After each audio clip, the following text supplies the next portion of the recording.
Hi everyone, I'm Gary and I want to show you something that I use all the time on my Canon EOS camera. And I've been doing this for many years using the Canons, and on the DSLRs and mirrorless cameras I've been able to use things called custom modes which allow me to save settings.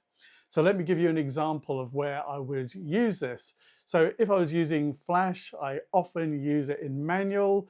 I have it set to 200th of a second. I have it starting on 5.6 on my aperture and 100 ISO. And I can easily, rather than having to dial it all in, just recall it right on here by using the mode button and then selecting it, a bit like how you choose your shutter priority, aperture priority, or program if you use that. And I can have up to 3 of them in photography and 3 of them in video mode.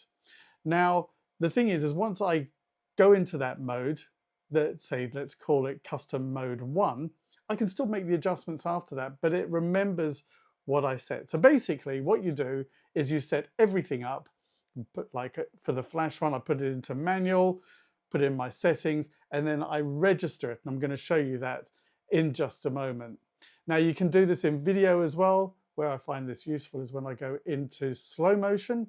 I can easily just go into that custom mode, and then I can just have it set to, for my slow motion, 100 frames per second, put it on 200th of a second for the shutter, and I might have it again on 5.6 as the aperture as my starting point, and ISO say at 800. So this just really speeds things up. So with the photography, I might be doing action stuff as well, so I want to have it high speed, 1,000th of a second. Maybe I want it in the electronic shutter, which is really good on this camera. So let me just show you how you do that. Now, as I said, this is a Canon EOS R5 Mark II. I've got to press a button to get into the mode for this, the same on the R5.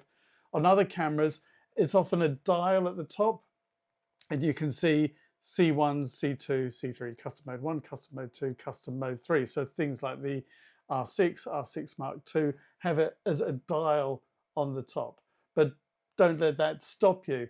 So basically what I'm doing, and some of you might be wondering, I do actually have an HDMI cable out here that's recording onto an HDMI recorder, so you can see what I'm doing on the screen here.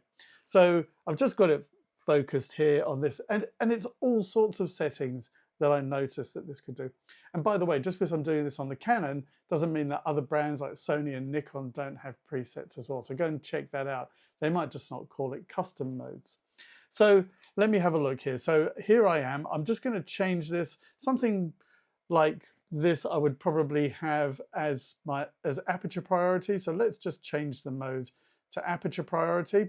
So what I'm going to do is set everything up and then change it. So I've got that, and my shutter speed on here I haven't set because I've got it on 5.6. I'm going to set it to 7.1. I'm going to leave the ISO as it is. And what I do now is I go into my menu, and it might be slightly different on yours, but it's the one with the spanner. And at the end here, you'll see it's got custom shooting mode C1 to C3. I go into that, and it's got register settings. And if I do, I know I've already done C1, but you can override it. C2 I haven't set. I'm going to choose that one. C3 is, I always use that for my flash mode. I've always done C3 as flash, so I'm just not going to change that. I'm going to come to here now, and I'm just going to press it. Do I want to register the settings? Because it is going to overwrite anything that was there. Say yes. Okay, let's go back to the menu. Okay, now let me just change my aperture here. And what I'm going to do now is press on mode, and you can see I've got C1, I've got C2. Let's press C2. Boom, it's put it back to 7.1. Let me change it. If I go to C3, you'll see, well, it's dark there because I've got it on a 100 ISO and 5.6. If I was to change it to C1, you'll see it's got that info there. Let me bring up more info here. There we go. That's got my more info on there. And so that's what I've got. But I would like that to be in electronic shutter mode. So I can actually override it. I'm here in custom mode. I can go now to my, let me go all the way back here to my camera settings, and I've got shutter mode.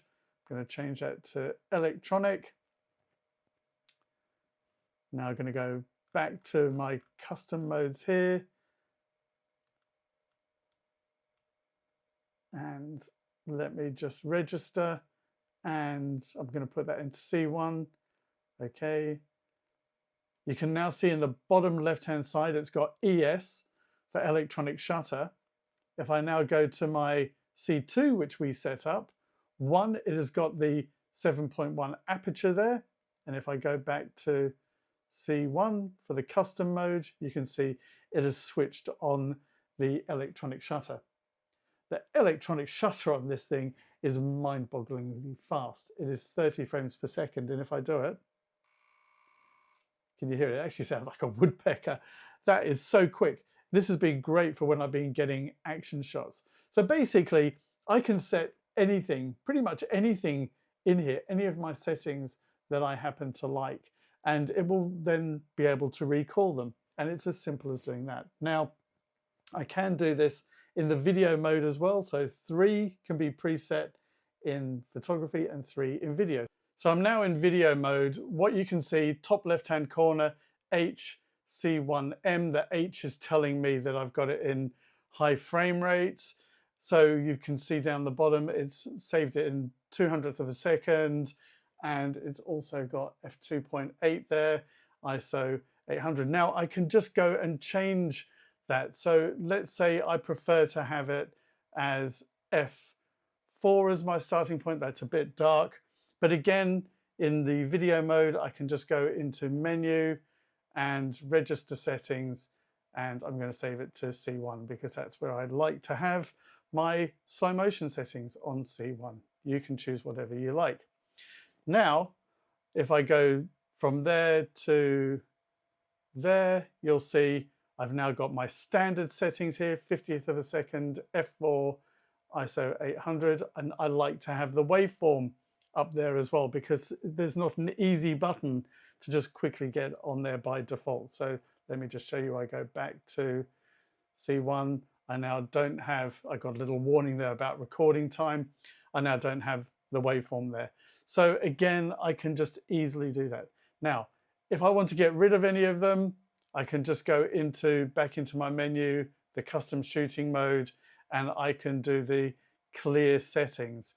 So that means that if I do the custom shooting mode here and I don't want custom 1, I can just press clear shooting mode. I'm not going to because I want to keep it there, but I would just select OK for that. The other option I've got in the custom shooting mode menu is the auto update setting.